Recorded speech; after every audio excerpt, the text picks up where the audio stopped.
Jane Eyre, Chapter 16.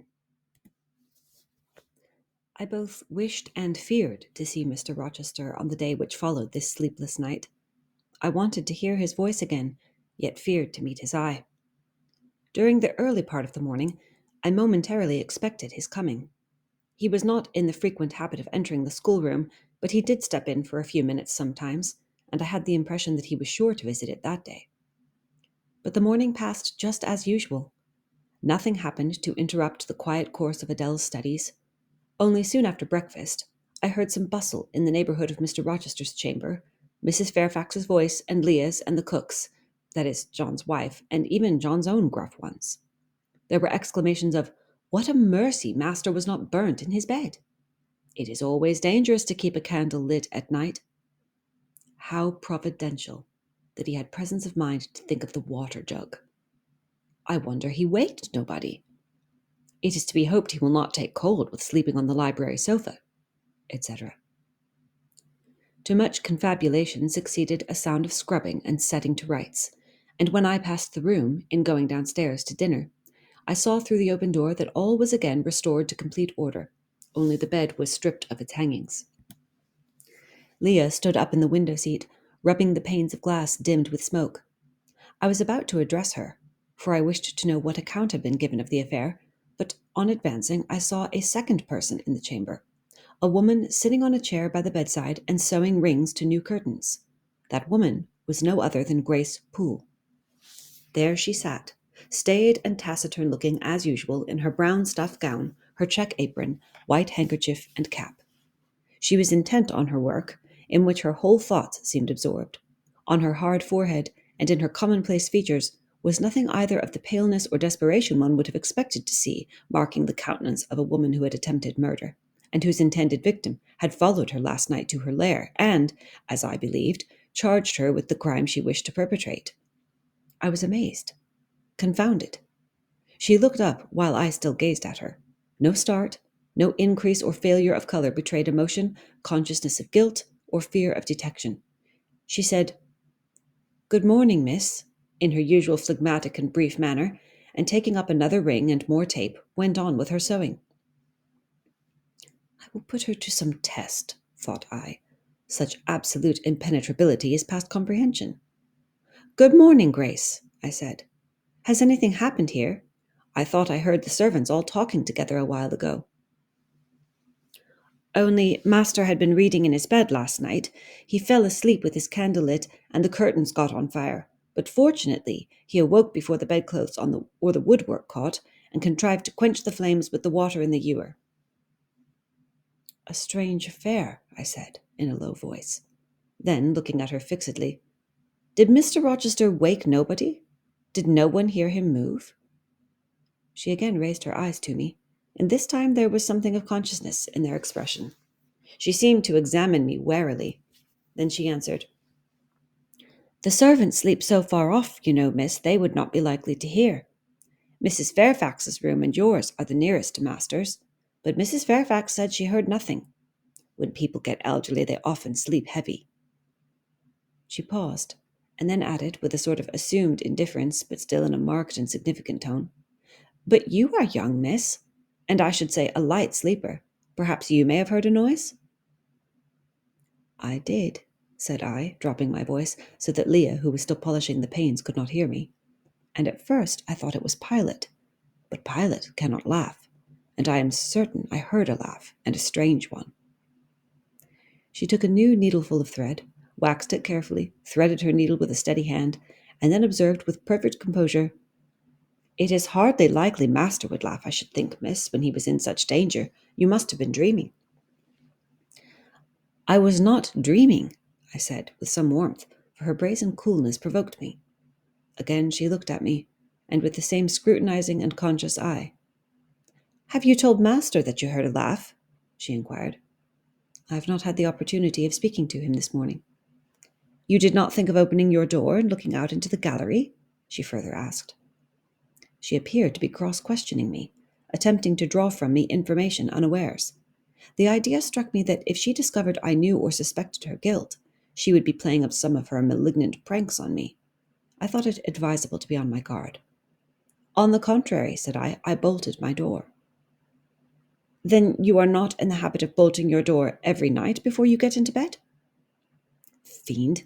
She wants to know my habits that she may lay her plans accordingly. Indignation again prevailed over prudence. I replied sharply, Hitherto I have often omitted to fasten the bolt. I did not think it necessary. I was not aware any danger or annoyance was to be dreaded at Thornfield Hall, but in future, and I laid marked stress on the words, I shall take good care to make all secure before I venture to lie down. It will be wise to do so, was her answer. This neighbourhood is as quiet as any I know, and I never heard of the hall being attempted by robbers since it was a house, though there are hundreds of pounds worth of plate in the plate closet, as is well known. And you see, for such a large house there are very few servants, because master has never lived here much. And when he does come, being a bachelor, he needs little waiting on. But I always think it best to err on the safe side. A door is soon fastened, and it is as well to have a drawn bolt between one and any mischief that may be about. A deal of people, miss, are for trusting all to Providence, but I say Providence will not dispense with the means, though he often blesses them when they are used discreetly. And here she closed her harangue, a long one for her, and uttered with the demureness of a Quakeress. I still stood absolutely dumbfounded at what appeared to me her miraculous self-possession and most inscrutable hypocrisy, when the cook entered. Mrs. Poole, said she, addressing Grace, the servants' dinner will soon be ready. Will you come down? No, just put my pint of porter and bit of pudding on a tray, and I'll carry it upstairs. You'll have some meat? Just a morsel, and a taste of cheese, that's all. And the sago? Never mind it at present. I shall be coming down before tea time. I'll make it myself. The cook here turned to me, saying that Mrs. Fairfax was waiting for me, so I departed. I hardly heard Mrs. Fairfax's account of the curtain conflagration during dinner, so much was I occupied in puzzling my brains over the enigmatical character of Grace Poole, and still more in pondering the problem of her position at Thornfield, and questioning why she had not been given into custody that morning, or at the very least dismissed from her master's service. He had almost as much as declared his conviction of her criminality last night. What mysterious cause withheld him from accusing her? Why had he enjoined me, too, to secrecy? It was strange. A bold, vindictive, and haughty gentleman seemed somehow in the power of one of the meanest of his dependents, so much in her power that even when she lifted her hand against his life, he dared not openly charge her with the attempt, much less punish her for it. Had Grace been young and handsome, I should have been tempted to think that tenderer feelings than prudence or fear influenced Mr. Rochester in her behalf, but hard-favoured and matronly as she was, the idea could not be admitted. Yet, I reflected, she has been young once. Her youth would be contemporary with her master's. Mrs. Fairfax told me once she had lived here many years. I don't think she can ever have been pretty, but for aught I know she may possess originality and strength of character to compensate for the want of personal advantages. Mr. Rochester is an amateur of the decided and eccentric. Grace is eccentric at least. What if a former caprice, a freak very possible to a nature so sudden and headstrong as his, has delivered him into her power, and she now exercises over his actions a secret influence, the result of his own indiscretion, which he cannot shake off and dare not disregard? But, having reached this point of conjecture, Mrs. Poole's square, flat figure and uncomely, dry, even coarse face recurred so distinctly to my mind's eye that I thought, no, impossible. My supposition cannot be correct. Yet, suggested the secret voice which talks to us in our own hearts, you are not beautiful either, and perhaps Mr. Rochester approves you. At any rate, you have often felt as if he did. And last night, remember his words, remember his look, remember his voice. I well remembered all. Language, glance, and tone seemed at the moment vividly renewed. I was now in the schoolroom. Adele was drawing. I bent over her and directed her pencil. She looked up with a sort of start. Qu'avez-vous, mademoiselle? Said she. Vos droites comme les feuilles, et vos joues sont rouges, mais rouges comme des cerises. I am hot, Adele, with stooping. She went on sketching. I went on thinking. I hastened to drive from my mind the hateful notion I had been conceiving respecting Grace Poole. It disgusted me. I compared myself with her and found we were different. Bessie Levin had said I was quite a lady, and she spoke truth. I was a lady. And now I looked much better than I did when Bessie saw me. I had more colour and more flesh, more life. more vivacity, because I had brighter hopes and keener enjoyments. "Evening approaches," said I, as I looked towards the window. "I have never heard Mr. Rochester's voice or step in the house today, but surely I shall see him before night. I feared the meeting in the morning. Now I desire it, because expectation has been so long baffled that it has grown impatient." When dusk actually closed, and when Adele left me to go and play in the nursery with Sophie, I did most keenly desire it. I listened for the bell to ring below. I listened for Leah coming up with a message. I fancied sometimes I heard Mr. Rochester's own tread, and I turned to the door, expecting it to open and admit him. The door remained shut. Darkness only came in through the window. Still, it was not late. He often sent for me at 7 and 8 o'clock, and it was yet but 6. Surely I should not be wholly disappointed tonight, when I had so many things to say to him. I wanted again to introduce the subject of Grace Poole, and to hear what he would answer. I wanted to ask him plainly if he really believed it was she who had made last night's hideous attempt, and if so, why he kept her wickedness a secret. It little mattered whether my curiosity irritated him. I knew the pleasure of vexing and soothing him by turns. It was one I chiefly delighted in, and a sure instinct always prevented me from going too far. Beyond the verge of provocation I never ventured. On the extreme brink, I liked well to try my skill. Retaining every minute form of respect, every propriety of my station, I could still meet him in argument without fear or uneasy restraint. This suited both him and me. A tread creaked on the stairs at last. Leah made her appearance, but it was only to intimate that tea was ready in Mrs. Fairfax's room.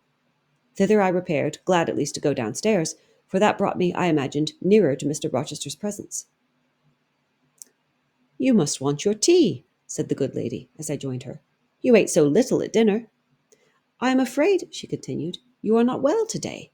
You look flushed and feverish." "Oh, quite well. I never felt better." "Then you must prove it by evincing a good appetite. Would you fill the teapot while I knit off this needle?" Having completed her task, she rose to draw down the blind, which she had hitherto kept up by way, I suppose, of making the most of daylight, though dusk was now fast deepening into total obscurity. "It is fair tonight," said she, as she looked through the panes, "though not starlight. Mr. Rochester has, on the whole, had a favourable day for his journey." "Journey? Is Mr. Rochester gone anywhere? I did not know he was out." "Oh, he set off the moment he had breakfasted. He's gone to the Lees, Mr. Eshton's place, 10 miles on the other side Millcote. I believe there is quite a party assembled there. Lord Ingram, Sir George Lynn, Colonel Dent, and others." "Do you expect him back tonight?" "No, nor tomorrow either. I should think he is very likely to stay a week or more. When these fine, fashionable people get together, they are so surrounded by elegance and gaiety, so well provided with all that can please and entertain, they are in no hurry to separate. Gentlemen especially are often in request on such occasions, and Mr. Rochester is so talented and so lively in society that I believe he is a general favourite. The ladies are very fond of him, though you would not think his appearance calculated to recommend him particularly in their eyes. But I suppose his acquirements and abilities, perhaps his wealth and good blood, make amends for any little fault of look." "Are there ladies at the Lees?"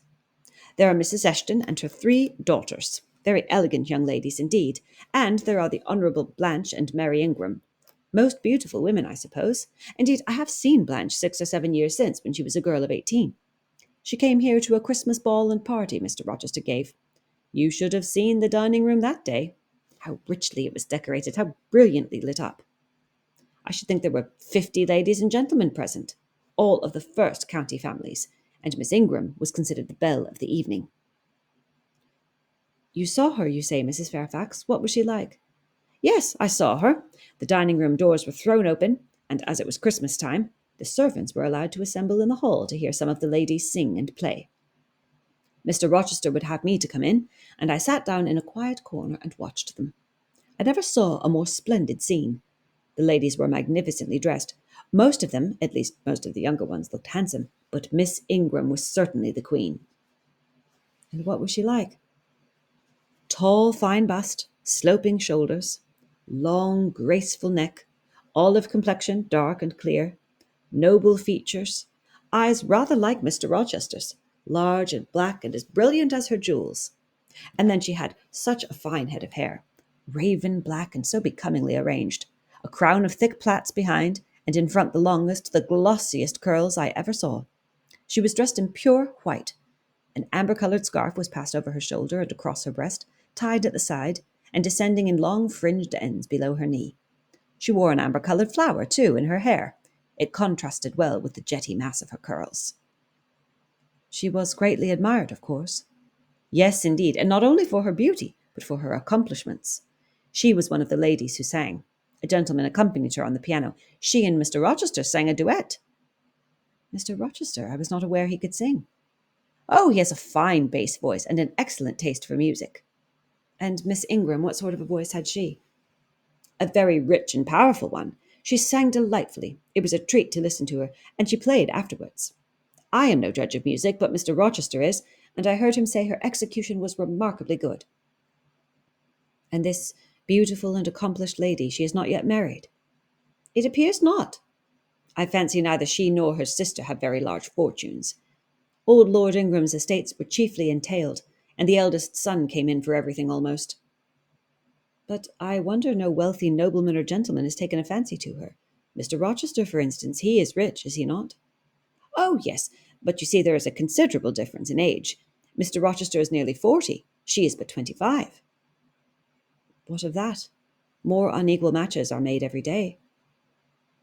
True, yet I should scarcely fancy Mr. Rochester would entertain an idea of that sort. But you eat nothing. You have scarcely tasted since you began tea. No, I am too thirsty to eat. Will you let me have another cup? I was about again to revert to the probability of a union between Mr. Rochester and the beautiful Blanche, but Adele came in, and the conversation was turned into another channel. When once more alone, I reviewed the information I had got, looked into my heart, examined its thoughts and feelings, and endeavoured to bring back with a strict hand such as had been straying through imagination's boundless and trackless waste into the safe fold of common sense. Arraigned at my own bar, memory having given her evidence of the hopes, wishes, sentiments I had been cherishing since last night, of the general state of mind in which I had indulged for nearly a fortnight past, reason having come forward and told in her own quiet way a plain, unvarnished tale, showing how I had rejected the real and rapidly devoured the ideal, I pronounced judgment to this effect: that a greater fool than Jane Eyre had never breathed the breath of life, that a more fantastic idiot had never surfeited herself on sweet lies and swallowed poison as if it were nectar. You, I said, a favourite with Mr. Rochester? You gifted with the power of pleasing him? You of importance to him in any way? Go. Your folly sickens me. And you have derived pleasure from occasional tokens of preference, equivocal tokens shown by a gentleman of family and a man of the world to a dependent and a novice. How dared you? Poor stupid dupe. Could not even self-interest make you wiser? You repeated to yourself this morning the brief scene of last night. Cover your face and be ashamed. He said something in praise of your eyes, did he? Blind puppy. Open their bleared lids and look on your own accursed senselessness. It does good to no woman to be flattered by her superior, who cannot possibly intend to marry her. And it is madness in all women to let a secret love kindle within them which, if unreturned and unknown, must devour the life that feeds it, and if discovered and responded to, must lead, ignis fatuus-like, into miry wilds whence there is no extrication. Listen then, Jane Eyre, to your sentence. Tomorrow, place the glass before you, and draw in chalk your own picture, faithfully, without softening one defect. Omit no harsh line, smooth away no displeasing irregularity. Write under it, Portrait of a Governess, disconnected, poor, and plain. Afterwards, take a piece of smooth ivory, you have one prepared in your drawing box, take your palette, mix your freshest, finest, clearest tints, choose your most delicate camel hair pencils, delineate carefully the loveliest face you can imagine, paint it in your softest shades and sweetest lines, according to the description given by Mrs. Fairfax of Blanche Ingram. Remember the raven ringlets, the oriental eye.